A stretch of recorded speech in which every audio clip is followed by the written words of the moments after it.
Direto ao ponto. Oferecimento Plataforma Intacta 2 Extend. O futuro da soja é seu. A Prosmate, Associação dos Produtores de Sementes de Mato Grosso. Olá, está no ar mais um programa Direto ao Ponto. Tenho o prazer de ter aqui nos estúdios Paulo Bertolini, que é lá do centro do universo, cidade de Castro, né? Também é diretor da Abramilho, diretor da Bimac. Seja bem-vindo, Paulo. É um prazer estar aqui com você, Glauber. Paulo, me fala um pouquinho, você que é planta em Castro, né? Tem produção lá, tem indústria, fornece calcário, armazenagem, armazém, Granfinale, a Calpar, enfim, né? E o milho que a gente come aí nos chipzinhos aí também, né? Doritos, né? Isso, Doritos. Me fala, como é que foi a safra? Então, Glauber, lá nos Campos Gerais do Paraná, que é uma região mais fria, a gente só tem a safra de verão e safra de inverno. Trigo, azevenha, cevada, etc. Esse ano, comparativamente com a safra do ano passado, ela foi menor. Nós mesmos fechamos agora a nossa produção, tanto soja como milho, em torno de 10% a menos do que foi o ano passado. Até não foi nenhuma tragédia quanto foi em outras regiões. Não, teve regiões que a quebra foi mais acentuada, né? Mato Grosso principalmente, mas a nossa região, graças a Deus, ela é abençoada por um clima normalmente bastante estável. Paulo, como é que você está vendo aí um momento, né? O cenário, esse momento, principalmente você que vende calcário, vende também armazéns, compra máquina também, enfim, mas como é que você está vendo? Você que convive também no mundo de agronegócio, como é que você está vendo as empresas? Qual que é a pegada nesse momento? Então, há uma retração desse mercado agrícola, principalmente de equipamentos. Nosso segmento, que é a parte de armazenagem de grãos, ela vem acompanhando a queda de faturamento, que máquinas e implementos da Bimac caiu também. Então, mais ou menos o mesmo percentual. O ano passado, a estatística da Bimac foi uma retração de 20%, 22%. Infelizmente, a armazenagem também sofreu essa retração. Um problema também, em função da característica que nós temos um déficit de armazenagem muito grande no Brasil. Então, a gente não imaginava que também houvesse uma retração desse mercado num momento onde a gente precisa ter mais armazéns. Na parte de calcário, ainda há uma procura grande. O calcário hoje, principalmente o calcário dolomítico, tem sido reconhecido com uma técnica, embora seja um produto milenar, né? Você tem o reconhecimento de que a aplicação de calcário em grandes dosagens, ele traz retorno para o agricultor. Então, ainda a gente tem um mercado... Claro, numa aplicação correta, né, Paulo? Porque eu lembro que antigamente onde a gente colocava o calcário ali, né? Lembra que ficava aquela mancha, né? Então, é a mesma coisa. Você vai pegar e jogar 10 toneladas de calcário e incorporar 15 centímetros, você vai ter problema. Vamos supor, agora se jogar 10 toneladas de calcário num perfil de 50, 60 centímetros, é uma outra coisa. O pessoal tem incorporado até 30 centímetros, Glauber. Tem várias iniciativas aí, mas em torno de 15 toneladas de calcário numa implantação de um plantio direto, de uma forma bem feita, dividindo essa dosagem e incorporando esses 30 centímetros, não mais olhando para a saturação de base, né, o 20%, mas o percentual de cálcio na CTC. Então, é uma forma um pouco diferente. E tem dado o resultado? Bastante grande, né? Então, eu vim mesmo de um giro lá pelo estado do Piauí. Mas você que é meio buchibão aí, como é que você faz lá? Você joga 1 tonelada por hectare? Então, a gente já está com plantio direto desde a década de 80, então a gente não mexe na terra, né? Então, o que a gente faz é calcário em cobertura, 2,5 toneladas por hectare todos os anos. Ah, é? Então, esse ano, agora, já estamos aplicando calcário. Então, o calcário, assim, o pessoal fala um pouco de excesso de calcário, mas não existe o excesso de calcário. A planta, o calcário não é só um reativo. Mas isso não é papo de vendedor, não, Paulo? Não, eu sou cliente também, né? E o meu objetivo é ter resultado. Mas o calcário é uma fonte importante de cálcio, uma fonte importante de magnésio, e ele transforma aquele ambiente, esse solo, né, com uma correção do pH, e torna muitos elementos disponíveis para a absorção da planta. Uma eventual suplementação de micronutrientes que pode acontecer ela é importante que ela aconteça, mas sem abrir mão dos benefícios do calcário. Não deixar de aplicar calcário por causa de geralmente aquele amarelão que dava, no caso, na planta, é por falta de micronutrientes, né? É uma aplicação inadequada, né? Isso, e também, lógico, você pega que está ali, não dá para você considerar aquilo, né, que está ali, aquele calcário ficou ali, ficou em cima e nem incorporou direito, Então, né? na verdade, você não pode abrir mão, deixar de abrir mão do benefício do uso do calcário, porque o eventual pontos de deficiência de micronutrientes. É mais barato você suplementar esses pontos de deficiência de micro e utilizar calcário na sua dose plena. Porque eu vejo assim, muitas vezes a pessoa quer economizar no calcário, né? Ah, não, mas corrigiu o alumínio, tá tudo bem, né? E a gente tem notado isso, a ciência tem mudado muito, eu mesmo tenho acompanhado, mesmo no setor florestal mesmo. Antigamente o pessoal sempre falava, ah, não, mas você corrigir o eucalipto não tem problema com alumínio, então não precisa colocar muito calcário, mas hoje você nota, se você colocar 5, 6 toneladas por hectare, dá um retorno na floresta totalmente. Na verdade, é o insumo básico na agricultura é o calcário. E os solos brasileiros precisam de calcário sempre. Então, economizar em calcário, você já começa com o pé esquerdo na lavoura. É o insumo mais barato que tem. Não tem por que economizar, não tem justificativa da economia no calcário. Agora, me diz uma coisa, outra coisa que eu sempre ouvi você falar o ano passado, a questão de armazenagem, né? Que o armazém, por exemplo, não sei quanto que é por tonelada, não sei se é R$5.000, investimento? $1.000, quanto que era? R$1.500 por tonelada estática. Agora, esse valor subiu, diminuiu, como é que é? Porque eu quero dar uma comparação, eu quero te falar. Você deve ter sido um que deve ter comprado uma máquina nova há 3 anos atrás. Com certeza. Ano passado. Ano passado você comprou, né? Então, o que acontece? A gente tem notado a gente nota que aconteceu na pandemia, que mesmo o carro, né? A gente vê um carro, por exemplo, que você comprou em 2018, quando foi em 2020, que era para ele estar com 30% mais barato, ele estava 30% mais caro. Agora, em 2024, esse carro está 50% mais barato, ou seja, mudou. Lembra que faltou carro, tudo inflacionou, máquina, tudo inflacionou, né? Então, chegava um trator que custava R$500 mil em 2022, hoje esse mesmo trator está custando 320, né? E na questão de armazenagem, isso mudou ou na armazenagem não teve essa hiperinflação do preço? Houve uma hiperinflação no preço. Basicamente, o pesado da armazenagem é o aço. O aço não voltou. Vai ser um mercado cativo aqui do aço brasileiro, uma dificuldade muito, muito grande de importação de aço. Então, a gente está dependendo do aço produzido aqui no Brasil, pouca coisa se vem de fora, e isso faz com que os preços não tenham voltado nos patamares pré-pandemia, infelizmente.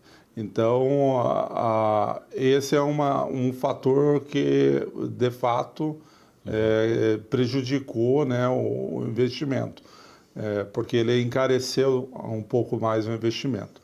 Mas o benefício de se ter armazenagem, vamos dizer, você vai gastar 1 ano a mais para fazer o payback, né, o retorno do investimento, talvez 2 anos, mas o investimento ele se paga ao longo do tempo.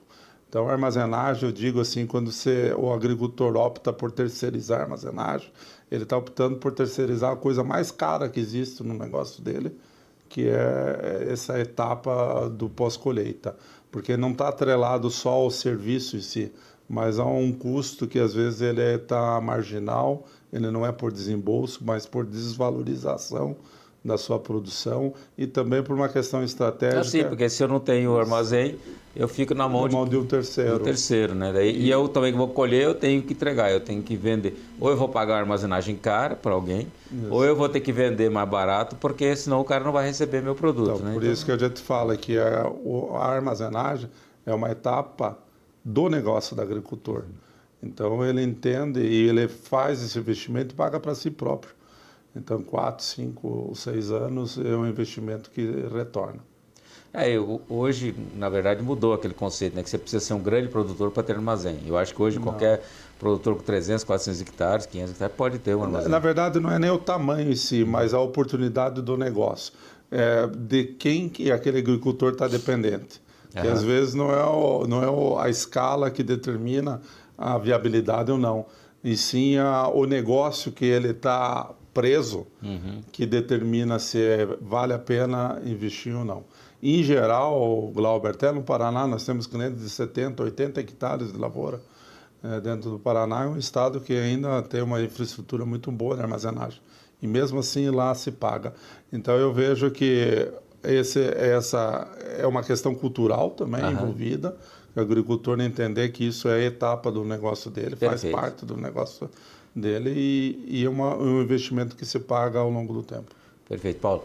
Dá um momentinho, nós vamos para o intervalo e já voltamos falando um pouquinho mais sobre o agronegócio. Você não saia daí.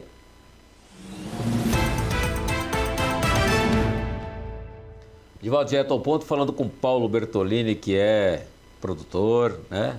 E entre tantas cositas mais. Paulo, a gente estava falando de armazenagem, déficit de armazenagem, a gente sabe que aqui a gente tem uma capacidade estática de 201 milhões de toneladas, uma produção de 320, que só cresce, e com um déficit de 119, e esse déficit não tem diminuído ao longo do tempo, né? Primeiro, porque aquilo que a gente tem, o que a gente tem crescido em produção é o que a gente tem conseguido, por exemplo, fazer de armazéns no Brasil pelo fator de investimento, né?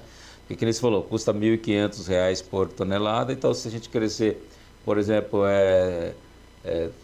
3 mil toneladas... Nós temos crescido, Glauber, em torno de 10 milhões de toneladas. 10 milhões, então precisa de 15, precisa de 1,5 bi, é isso? Não, 15 bilhões de investimento em armazenagem todos os anos. Só que a capacidade... Tá tendo isso? Não tem dinheiro na linha de crédito, que é o PCA, não há dinheiro suficiente. E a nossa capacidade estática cresce metade do que a produção.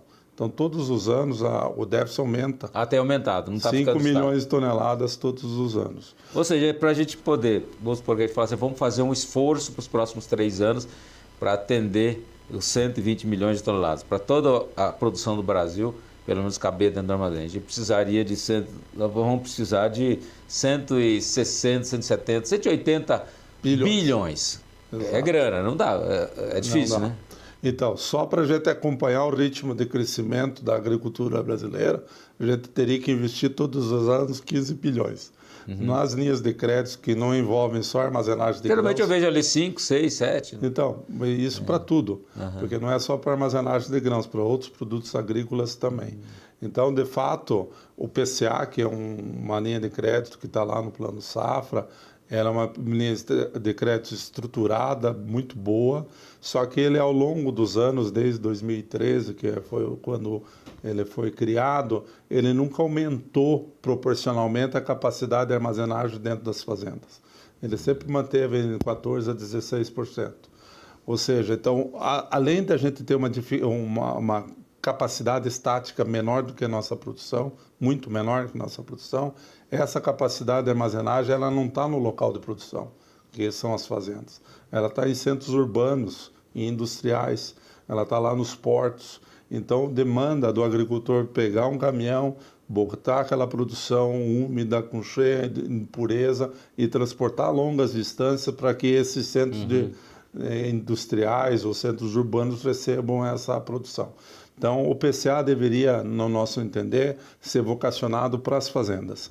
E aí aumentar a oferta de armazéns no local de produção, que é o local mais adequado, mais econômico, mais racional para receber essa estrutura de armazenagem. Nada contra, por exemplo, as trades multinacionais terem armazém. Elas têm o papel delas. Mas elas podem pegar recurso fora do Brasil, né? É um grande cerealista, tem condições de pegar recurso dólar. Agora você pega um produtor que planta 1.000 hectares, 500 hectares, esse cara pegar recurso em dólar ou pegar o recurso fora do Brasil é mais difícil. Então o que você está dizendo é que o dinheiro do coisa não deveria estar indo, deveria ser prioritariamente para fazendas. Para fazendas, porque senão não adianta. Se você bota na mão você está cumprindo a questão de armazenagem, mas você não está cumprindo a questão social, que é dar maior segurança para o produtor, não é isso? Envolve também a questão de segurança alimentar também nesse processo, né? Porque quando você transporta longas distâncias, você bota aquela produção em risco. Agora o Mato Grosso vai começar a colher a segunda safra de milho, a gente vai ver aqui no Canal Rural, em outros toda a imprensa. Principalmente o canal rural, que é o melhor canal dos países. Sem dúvida nenhuma. Mas você vai ver reportagens de produtos sendo armazenados a céu aberto. Quer dizer, perdendo qualidade, perdendo quantidade de produto e tudo mais. Isso nós precisamos reverter. O único jeito de ter para reverter é ter mais dinheiro na linha do PCA. E vocacionar o PCA para que, prioritariamente, essas obras de armazenagem aconteçam dentro das fazendas. Só um detalhe, Glauber, nosso principal concorrente são os Estados Unidos. Lá, mais de 60% da capacidade estática está dentro das fazendas. Em torno de 66%. Aqui é 40%, acho. Não, 16%. 16%? Então lá é 66%. E lá eles armazenam uma safra e meia. Aqui nós não conseguimos armazenar uma safra inteira e ainda temos um déficit aí de 120 milhões de toneladas. Complicado. Paulo, uma outra coisa, com relação a... Eu vejo que tem dificuldade no Brasil em vários lugares, né? No Paraná, essa safra não foi uma das melhores. A safra passada, se não me engano, foi boa. Mas lá para trás a gente teve também uns anos que teve estresse hídrico. E a gente o preço caiu demais e muitos produtores estão com dificuldade, principalmente na questão de investimento. E saiu uma renegociação, né? Lógico, isso foi uma renegociação. Como é que está no Paraná? O produtor está procurando, porque parece que... parece não. O produtor, chega um alerta para todo mundo, você só tem até o dia 31 de maio agora para você protocolar no banco o seu pedido de renegociação de investimentos. Né? Então é importante, porque depois você chegar lá em junho, julho, não vai chorar, porque você não foi procurar o banco. Então é importante, procure a sua assistência de uma vez e protocole isso. Isso a gente tem trabalhado nisso, a Abramilho trabalhou nisso, a ProSoja, o CNA. Né? É importante o produtor ter essa oportunidade. Quem precisa, claro, quem não precisa, para quem vai prorrogar. Né? Como é que está isso no Paraná? Não, existe esse movimento, né, dessa busca de renegociação. Eu não sei se vai ter dinheiro suficiente para toda essa demanda. E só mais um ponto, Glauber, que eu acho que é fundamental o entendimento dessa desvalorização das commodities, a falta de infraestrutura, e aí infraestrutura entra tudo, rodovia, ferrovia, mas principalmente armazéns, quando não tem em quantidade suficiente, faz com que o agricultor elevar nesse mercado e ou sobre-oferte essa produção nesse mercado, derrubando ainda mais os preços. Então entra num ciclo vicioso, quer dizer, ele joga a produção no mercado, derruba esse preço, faz com que haja menos renda e menos poder de investimento de novo. Então o endividamento se alonga, então entram num ciclo vicioso por falta de infraestrutura. E a gente tem que quebrar isso. Nós temos que crescer a infraestrutura no Brasil na mesma dinâmica que cresce a produção brasileira de grãos.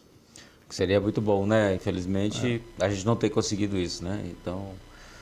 Agora, Paulo, vamos falar um pouquinho de futuro. O que você está vendo aí, né? A gente sabe que, poxa, foi ruim, agora tem dado uma melhoradinha, né? Então, tipo assim, deu um fôlego agora na fôlegozinho, soja. A soja subiu ali seus 10%, o milho também 10%, que parece que é pouco, mas é bastante, né? 10% de preço é bastante, ajuda muito, né?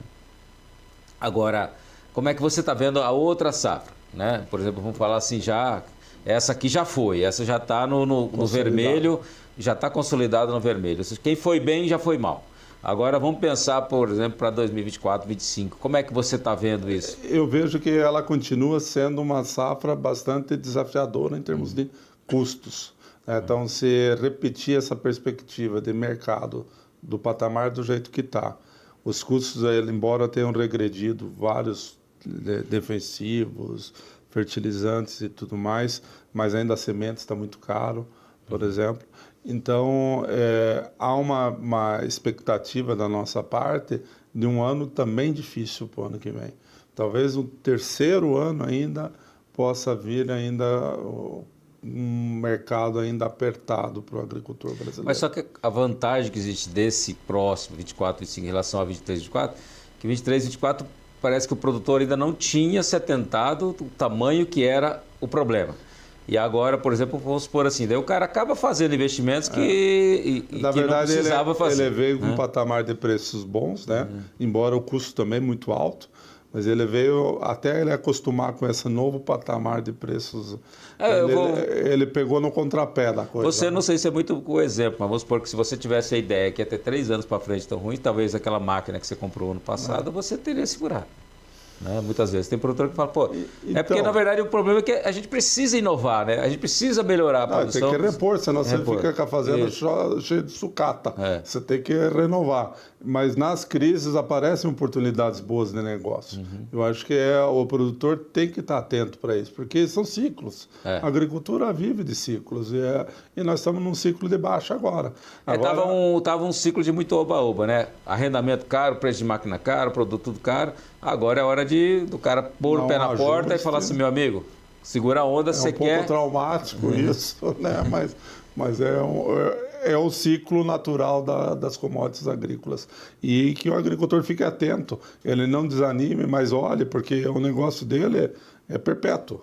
A atividade que ele desenvolve hoje já veio de família, vai ser para a futura geração e ele tem que ter no horizonte não 1 ano, 2 anos. Lógico, tem que estar atento para esse próximo ano, no ano seguinte, mas ele tem que ter essa visão de longo prazo. Perfeito. Paulo, muito obrigado aí por sua presença. Enorme. Tá? Prazer, Glauber. Tá aí, gente. Concluímos mais uma entrevista super especial para você. Obrigado por sua companhia. Até o próximo programa. Um abraço.